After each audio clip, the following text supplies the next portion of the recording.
Hello everyone, आप सभी का स्वागत है एक बार फिर से माय एग्जाम यूट्यूब चैनल पर। तो आज की वीडियो में हम हिंदी का टॉपिक करेंगे वॉइस यानी कि वाच्य। ठीक है, तो सभी को पता है इंग्लिश में जो आपके वॉइस होते हैं दो तरह के होते हैं। एक आपका होता है एक्टिव वॉइस, एक आपका होता है पैसिव वॉइस। ठीक है, तो हिंदी में वाच्य से हमें क्या पता लगता है? वाच्य से हमें पता लगता है कि वाक्य में कर्ता, कर्म और भाव की प्रधानता का पता लगता है। ठीक है, तो वाच्य से हमें क्या पता लगता है? सबसे पहले डेफिनेशन, वाक्य में कर्ता, कर्म और भाव की प्रधानता का पता लगता है। तो इसके आधार पर जो आपकी वाक्य हैं तीन भाग में डिवाइड किए गए हैं। जिस वाक्य में कर्ता की प्रधानता हो तो उसको बोलते हैं कर्तृवाच्य, और जिस वाक्य में कर्म की प्रधानता हो उसके हम बोलते हैं कर्मवाच्य, और जिसमें भाव की प्रधानता हो उसको हम बोलते हैं भाववाच्य। ठीक है, तो तीन चीज़ों का हमें पता लगता है, कर्ता, कर्म या भाव। इन तीनों में से किसकी प्रधानता है वाक्य में? ठीक है, तो उसके आधार पर कर्ता की प्रधानता हो तो कर्तृवाच्य, कर्म की हो तो कर्म, और भाव की प्रधानता हो तो भाववाच्य। तो सबसे पहले हम देखते हैं कर्तृवाच्य।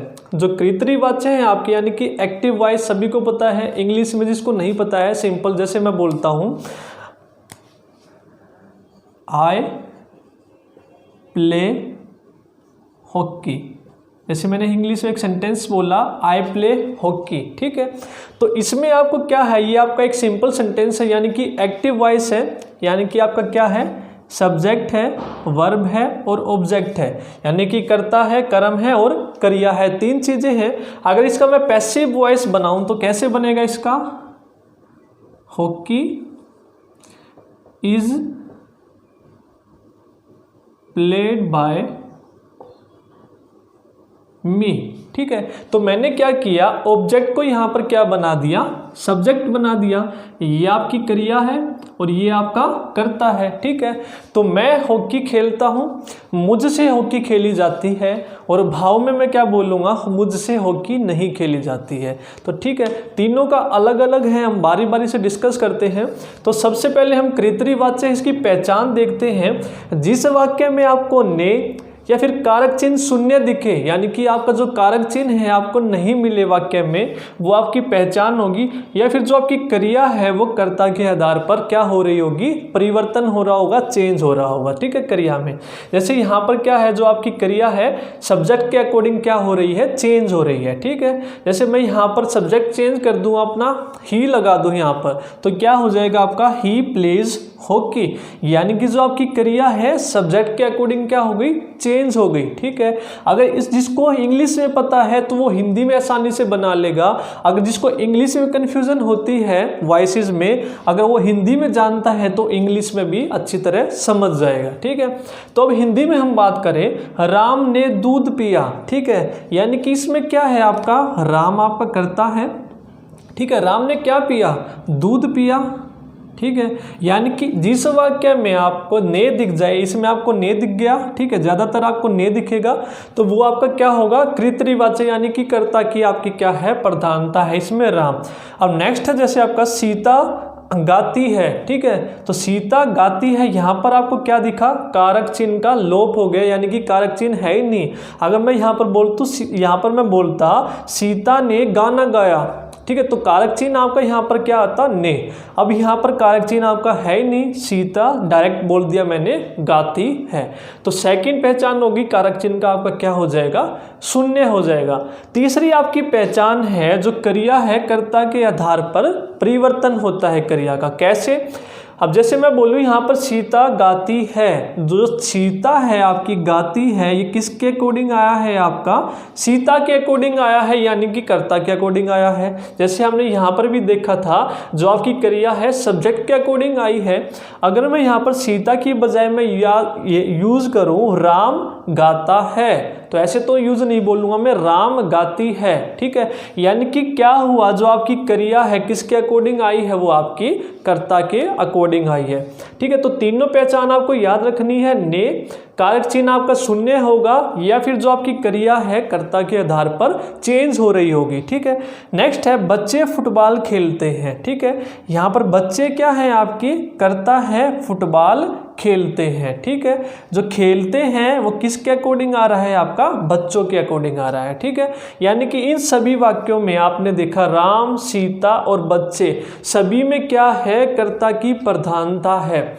आप सभी को छोड़ दो, अगर ये भी आपको याद ना हो तो सिर्फ आप सिंपल याद कीजिए कि जिस वाक्य में जो कार्य करने वाला है वो आपको दिख जाए, उसकी प्रधानता है। जैसे राम ने खाना खाया, सीता ने गाना गाया, ठीक है, कमल ने गाना गाया, यानी कि सभी वाक्यों में आपको क्या हो रहा है, कर्ता की प्रधानता दिख रही है आपको।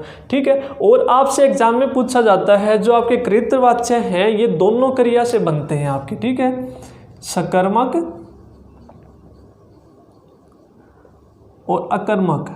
ठीक है, ये आपके दोनों से बनते हैं। ठीक है, सकर्मक और अकर्मक। जैसे इसमें सीता गाती है, ये क्या है, आपका अकर्मक है।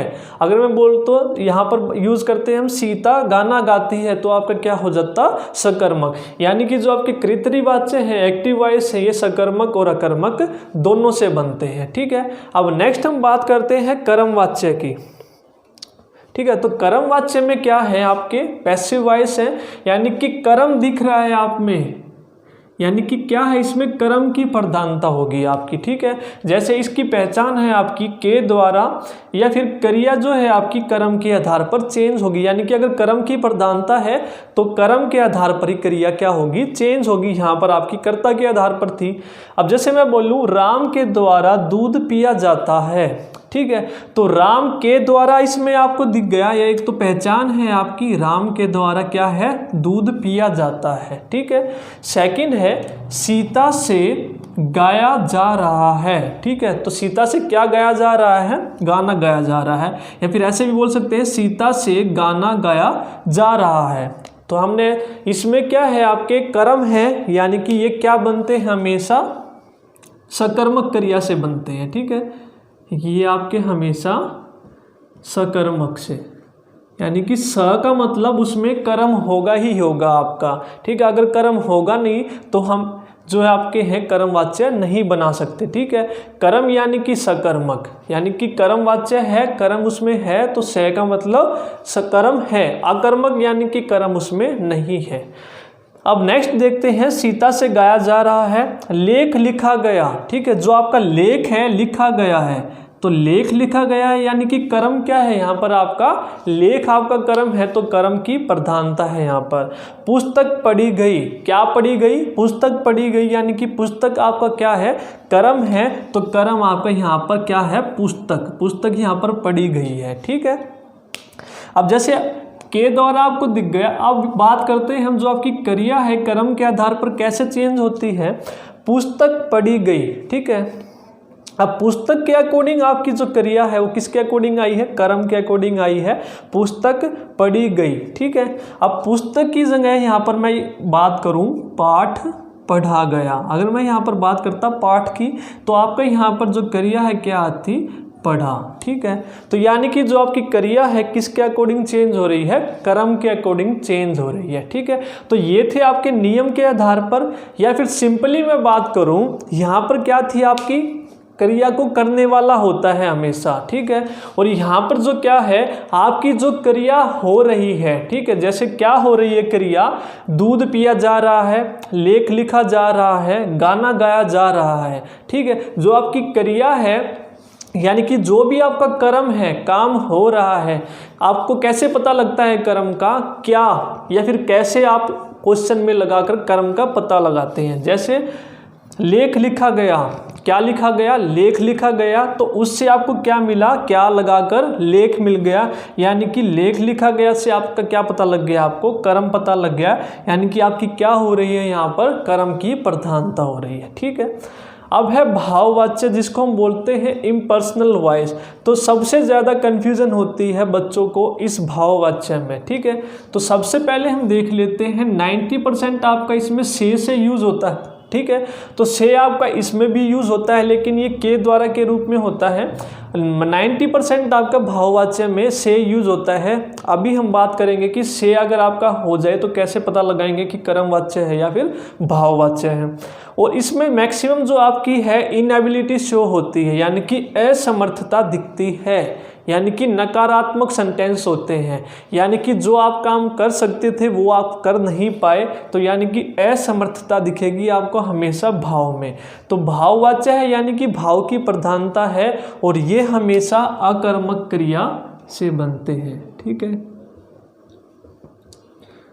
ये आपका इंपॉर्टेंट क्वेश्चन है। एक्टिव आपके दोनों सकर्मक और अकर्मक, इसमें कर्म है तो यानी कि सकर्मक और ये अकर्मक से बनते हैं। अब बात करते हैं हम कैसे।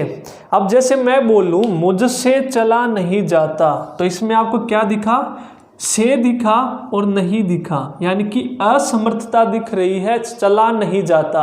अगर वो चल पाता तो वो क्या होता, उसकी समर्थता होती। ठीक है, सीता से गाया नहीं जाता, तो सीता से हो गया और ये क्या शो कर रहा है, असमर्थता शो कर रहा है, यानी कि इनएबिलिटी। अगर गाया जाता तो उसकी एबिलिटी होती, अगर गाया नहीं जा रहा तो यानी कि क्या है, वो समर्थ नहीं है गाने में। ठीक है, तो मुझसे लेख लिखा नहीं जाता, उससे लेख लिखा नहीं जाता, यानी कि क्या हो रही है, असमर्थता।